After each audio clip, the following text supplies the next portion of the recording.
How's it going, everybody? And welcome back. It's been a good weekend, as some of you may have heard. The Winter Cup was this weekend, and the Winter Cup was a 3v3 tourney, and yours truly won, which was super, super awesome. So, if we go here, we have the Winter Cup, day one, teams first through fourth. And right there, oh my god, yes, I love Rydia. That is me. So I wanted to kind of do a quick deck profile. I thought about getting the actual cards out for this, but I find this just does a better job of conveying the information. I can kind of do a lot more with it. It goes a little bit faster. Um, so a lot of this boils down to the way the 3v3 is structured is every player had 3 decks, and you could not share any cards among all of your decks. And looking at the tier list, I was pretty sure Gigawall was the name of the game. In my opinion, in singles, this is pretty much the only deck worth playing for 90% of the players in the room. There's a couple of exceptions. Tori Kelly is just the Realm Whisperer. I don't know how he manages to make that card look so freaking fast sometimes. But if you're a mortal human being, really Gigawall is probably the best deck in the room, and anything that you play is built to beat exactly Gigawall. Ice Aggro is good because it kills Gigawall very quickly and can play Citadel to shut them down. Twins are very similar. Same for most of these decks. However, only one of my teammates could run Gigawall, which was taken up by Alex. So I had the unenviable position of finding a deck that I could play that could beat Gigawall. Not consistently, because I don't think any deck will always beat Gigawall, but I needed a deck that could handle the field. And unlike the Ice Aggro deck, I prefer to play a deck with high agency. I want my decisions to determine whether I win or lose. A lot of time, Ice Aggro is good in that the deck is very powerful and very strong, but I find that when you play that deck, you give all the agency to your opponent to answer you and win the game. And I don't want to do that. I want to showcase my skill because I think that if I am playing a skill-based version of Final Fantasy TCG, I am favored to win a lot of those games. I know that that sounds a little bit facetious, but that's truly how I see it. So I started going down the list. I had a really cool Mono Water Twins list that I was dabbling with. But I'm not a great Mono Water pilot. Funnily enough, for someone that likes playing those high agency, slower decks, just has never been a deck that clicks with me. Which is funny because NA has a lot of good mono water pilots. So keep going. Your 13 is a very high skill deck, but it conflicts with Gigawall. I can't play both. Same for Magissa. Same for the Xenos Hieno TK. And again, these aren't ghoul decks anyway. So then we get to the second section. 4-color wall. We're burning a lot of those cards for Gigawall. And I've always been a good Storm player. It was the first deck I got into the game. Probably if you're on this channel, you started with me giving my Opus 16 Earth, Wind, Storm deck profile. So this was on my mind that I wanted to probably play something with Wind. And I need something that could handle Gigawall. And for a while, I was testing Sky Pirates. The exact list, actually, you can find on the channel with the Sky Pirates. That's where I got to when I finally said, okay, this is good, it's strong, but it's too hard and too much work for what it's doing. Also, I didn't like how it lost to Yuzuki. Yuzuki says that ability-based damage no longer works. So, similarly, Icewind has the same issue. It can't deal with Yuzuki, and Yuzuki right now is everywhere. Icewind also does not do very well into the Twins. So now I'd have a deck that cannot ever beat this deck, probably isn't favored against this deck, and will never beat this. It does not have a good matchup into this deck. So the Icewind was out, which left just one option, which is Earth. And I dabbled with a couple different directions on this one before I settled on this. So, if you haven't seen what I call Retainer Storm before, let me kind of break this down. There are effectively a couple of different engines in here, and some of the cards share purposes across each of those engines. So, let's do it this way. I'm going to go ahead and log in on FFdex real quick.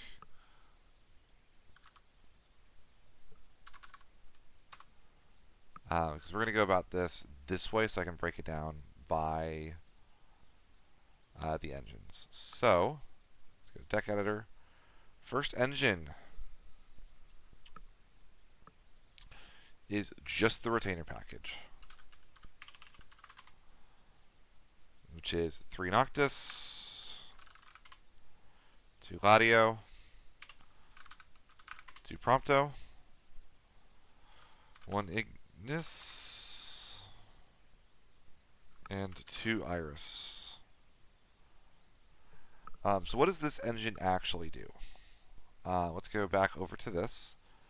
Noctis is effectively a custom card, and he has been since he was printed. So what Noctis says is when Noctis enters the field, you may search for a job retainer and add it to your hand. That's an EX burst, which is already really good. It means that Noctis is kind of a pseudo 2CP 7K on entry. But that's not all he does. When a wind or earth forward other than Noctis enters your field, every forward in this list is wind or earth. Choose a forward opponent controls. The forward that entered the field deals damage equal to its power to the chosen forward. This effect will only trigger once per turn. So what exactly does this mean? Why is this so important for the deck? Well, this is what is called, at least judges will call this a one-sided fight. A one-sided fight? Don't you mean ability damage? No, this actually works very differently. Ability damage, if you look at a card like Galif. Galif only designates himself as the source of the damage. And there are good and bad things to that. For one, if Galif dies, the game knows to check his last known power.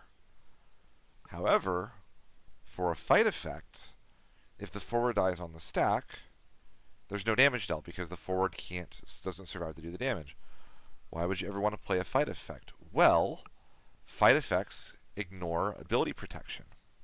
Rydia, Yuzuki, all these cards that say he does not take damage from summons or abilities do take damage from Noctis, because it's considered the same as if they had to block an attack. What this means is that Noctis is a searcher and a removal engine that feeds himself, while also having an EX burst and being dual element. This is really, really, really nice. The other retainers, we'll go over them kind of in order from best to worst. Prompto is probably the best other retainer, at least for this list. He's cheap. He costs just 2. He is wind, which is fantastic. It means that Iris is going to activate. When Iris activates, you can tap her to pay for Prompto directly. That's not true for Gladio or Ignis. On damage 3, he gets you into the rest of the engine, which is important because Noctis can't search himself. So what ends up happening is you can go Noctis, search Prompto, damage 3 goes back to you. You can play the Prompto. Prompto gets a Noctis. Noctis gets Gladio or Ignis, and you have your removal engine back online with 3 forwards. It allows you to snap back after having your board broken, put up a board of your own, get a little bit of damage in with the Prompto if you want to, and get your removal engine back online. Prompto is also an 8K if you control Noctis. This is also important because you do not want to use your bigger guys if you can help it. Gladio is basically a one-time shot because he will not die until your opponent deals with Noctis. And Ignis has other conditions to make him better, but he also costs 5. So Prompto becomes your... There's something that is going to die to Prompto on the field engine with Noctis. Second most important one is Gladio.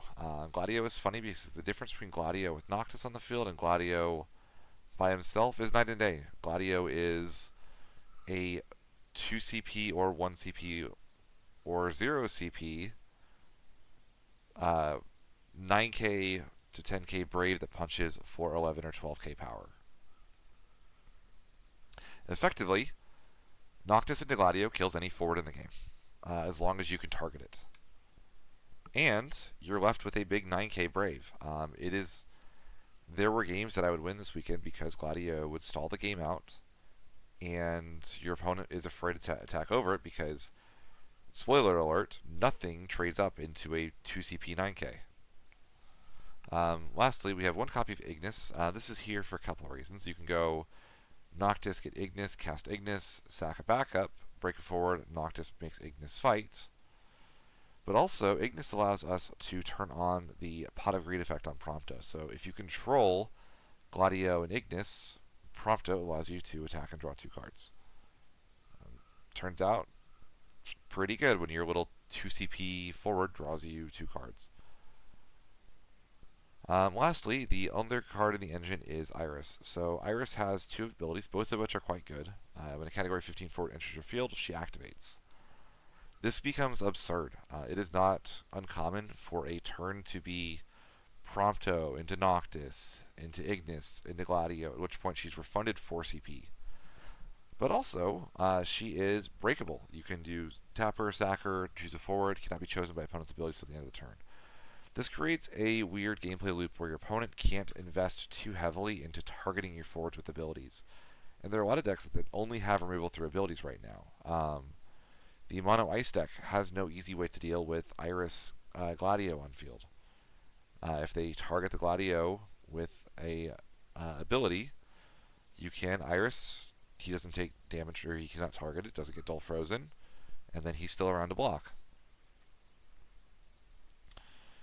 She gets more absurd with the storm payloads. So I guess let's focus on the backup engines. Earthwind has access to the most broken card in the game for Storm in Tilica. So you have the 3 Northstalin, search any Crystal Chronicles backup. And then we have 3 targets not including herself. We have Stiltskin, which is just a generically good card. Getting Evrae or Luso are really, really nice. Luso allows you that board clear that you can maybe be missing.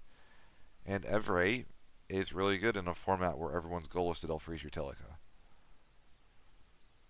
You have Tilica, which is great. Color fixes you. It's slow, which is a little scary. But the value that Tilica gives you is unmatched. Essentially, you tap her once at the start of your turn, and she pays her 1 CP towards every other forward you cast for the rest of the turn. Lastly, I'm on 1 copy of Kolka. This is a secondary Earth backup target that is not named Tilica. But if you know you're up against a Ice opponent, searching Tilica is a really bad idea. You die way too quickly to start getting value from her. Your Northstalin's going to get dull frozen. And if Northstalin's dull frozen, Tilica costs 4, and Tilica feels really bad to cost 4. Also, Sid Randell is a card, and I don't have an out to Sid Randell in my forwards. I have to get it from backups or summons. Kolka is a searchable out to Sid Randell. Pretty simple stuff, really. We have 1 extra utility Earth backup, which is Kryl. This was a weird one. She's, I would say, fine. I like the card. I think it's really nice. But there were not a lot of options. I wanted an Earth backup with an EX burst. And they just don't exist. You have Kryl, which recovers a summon or a Cat 5 character. You have Tyro, which searches a forward, but Tyro costs 5. I don't want to pay 5 for a backup. You have Claire's, which searches a king, but I don't play any kings. I'm playing No Soiree for Amber. Kitone is very low impact, in my opinion.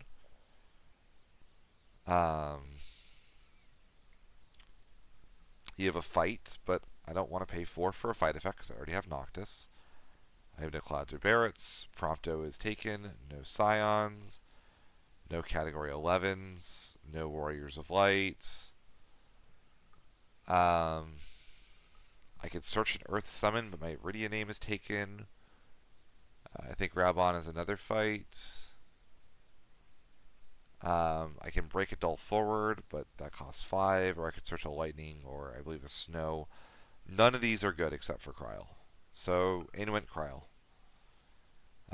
Then I have 2 copies of Shantoto. This is the easy button. This is, I don't want to think. Let's reset the board, start over. A lot of times, the aggro decks of the format do not have a way to deal with this card.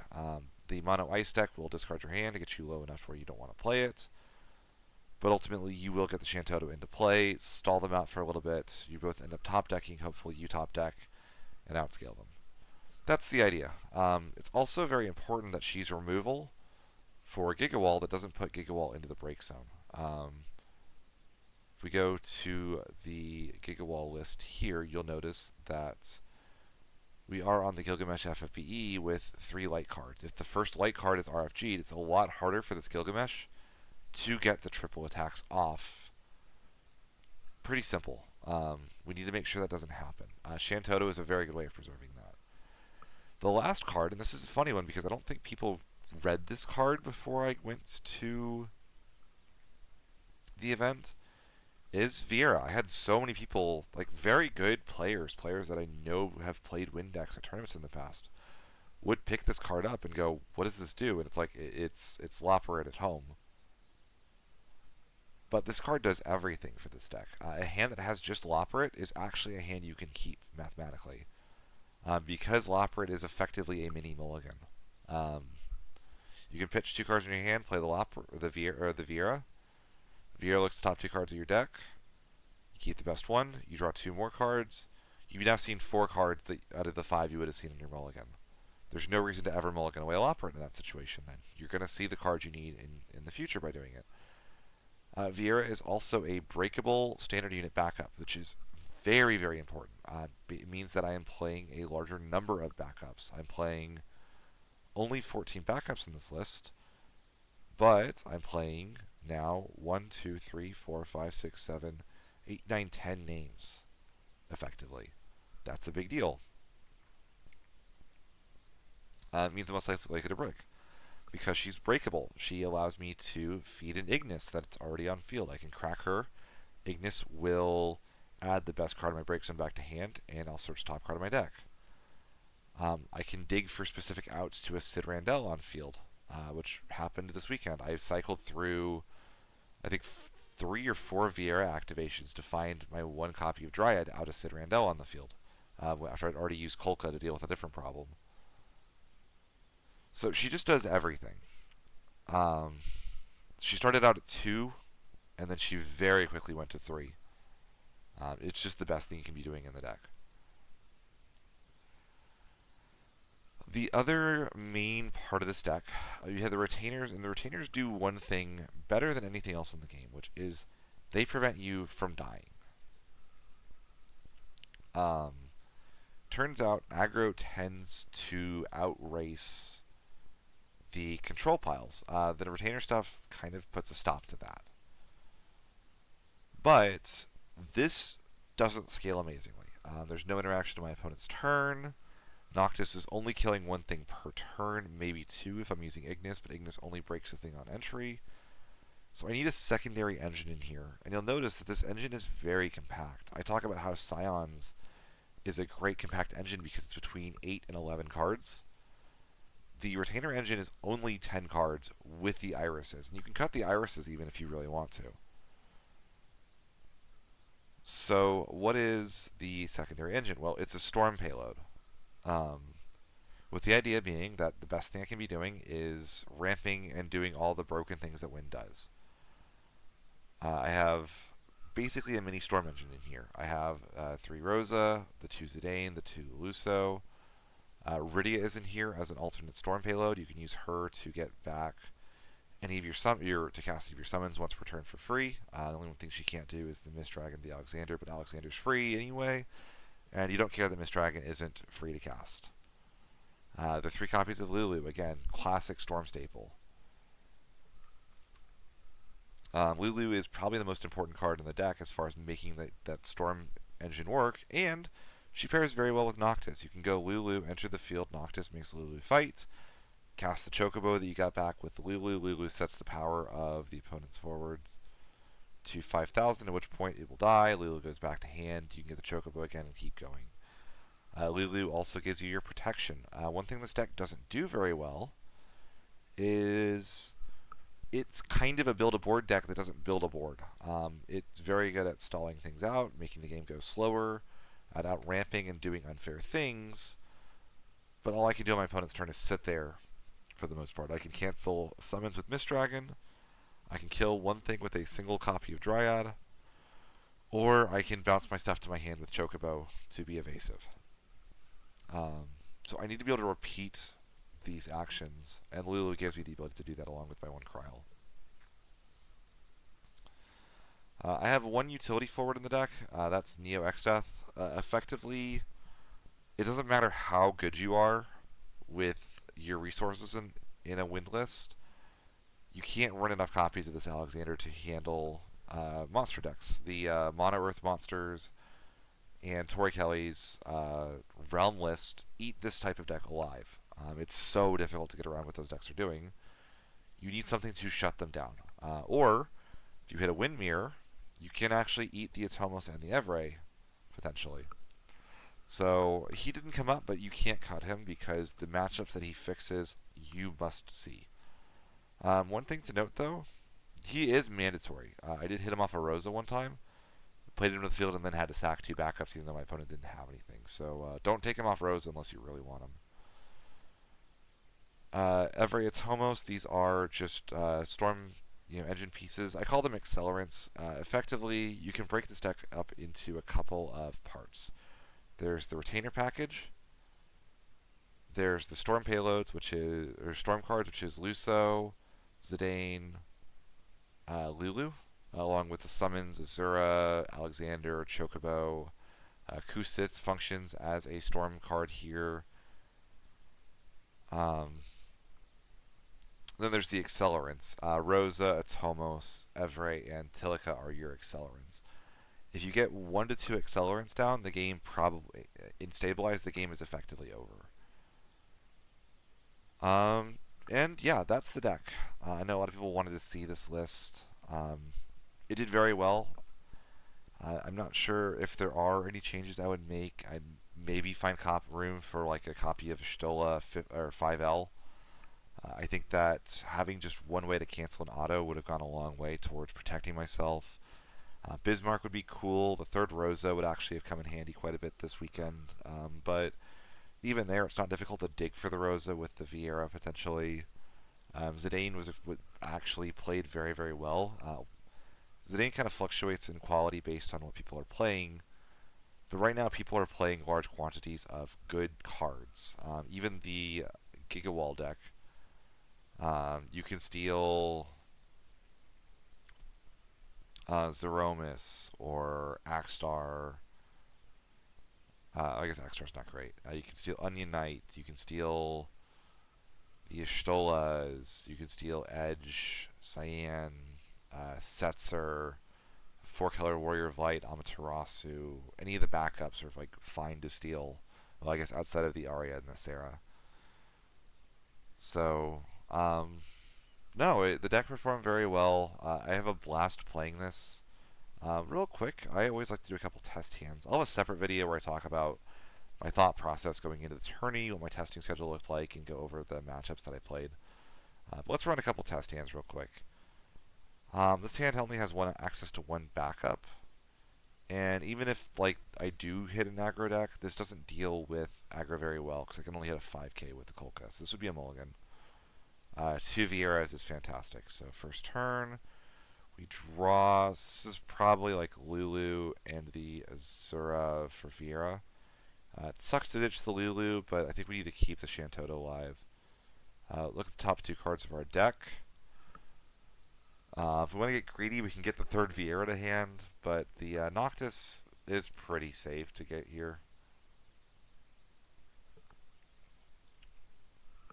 So right here, we can do this and probably something like the Rydia for the second Viera. Top 2. Add the Dryad to hand. Move this to the bottom. Don't mind playing a little slow here. Start turn. Maybe we have to Shantoto or something. Boop, boop, boop, and that. Next turn, I could go like this for the Kusith to get back the Viera from the break zone if I wanted to keep digging. Oh, no, sorry, Viera went to the bottom of the deck. You kind of see where we're going with that. This hand's really good as well. I would keep first turn. Fortunately, toss a Viera and the Gladio. For the Nordstalin, you could search the Tilka and pass. The next turn we draw probably this, and we'll say the Rydia for the Tilka. 4 in hand, but we're about to be able to go all the way off. Oh, that is such a good top deck. So we can go Tilka effect. 1 for our Iris. We can go Chocobo for the Viera. Look at the top 2. Shantoto is kind of nice, so is the Chocobo. We'll take the Chocobo. If we want to, we can get the Stiltskin down here, hold 1 more turn. So we do this, pitch this, play the Stiltskin. Stiltskin for the Evray. They were like all the way off to the races. Go 1 for the Evray for cast 2.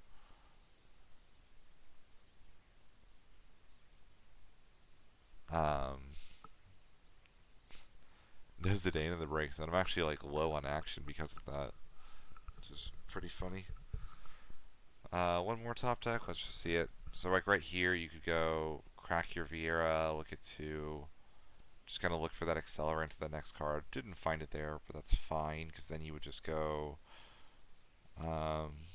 take like the Iris to hand. That's the bottom. You could then pitch the Iris to play the second Viera. Look again for another accelerant. We could take the Alexander here, move to bottom of deck. We could do Tilka effect. 1 for Alexander, holding priority. Use the Azura. Take back the Rydia. Or actually, probably need to activate backups. Backups are all activated. Draw 2 cards. You just see how absurd this is already getting. And yeah, that's kind of your goal. If you need to play, let's say I know I'm against an aggro opponent. This hand would not be a hand you can keep against aggro, although it's very good against anything else. You would just go the Lulu for the Iris here. Yeah, Lulu for Iris. You have Stiltskin lined up for next turn if you need it. And then there's the Noctis if you needed it there. This hand you could not keep in general, but also would be bad into aggro. You mulligan. First turn, this hand is fantastic. Let's say our opponent is on aggro. We can go Alexander and the Kusith for the Noctis.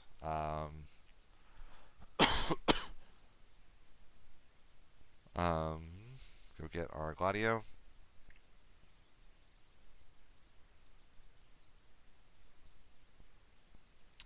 And then we can go the Shantoto for the Gladio if we needed to. That kills the problem. Now we're both in top deck mode. So next turn, we could just pop down like the Atomos here or something. If we need to kill something, we can go for the Rydia as well. I'm finally starting to drop backups. Just go Iris. You're again kind of keeping in mind that the Gladio is keeping us safe a little bit. Noctis, we're threatening to do things. We have the Chocobo to get the Gladio to hand and replay it potentially. But here we can do this and the Gladio for Vieira. Look at the top two, add the Vieira. Let's say they've cleared these now for our next turn and go start. Beautiful. We can go this and this for our Vieira. Look at the top two. Let's take that Lulu. Seems pretty juicy. Bottom deck. We could go this and this for the Lulu. Tomos activates 2. This to hand. These 2 for Northstalin goes for Tortilica or Kolka. And we're kind of off to the races. Yeah, like, again, goldfishing like this is generally a pretty helpful exercise if you've never done it. Right here, we keep this hand first turn. Probably those for the Vieira.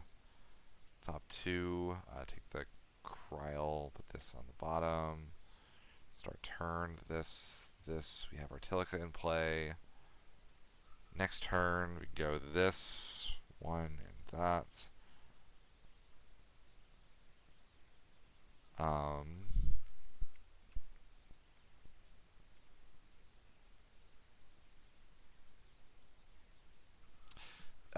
Yeah, again, you kind of see the idea. So, thanks for watching. Hope you all enjoyed it, and I will see you in the next one.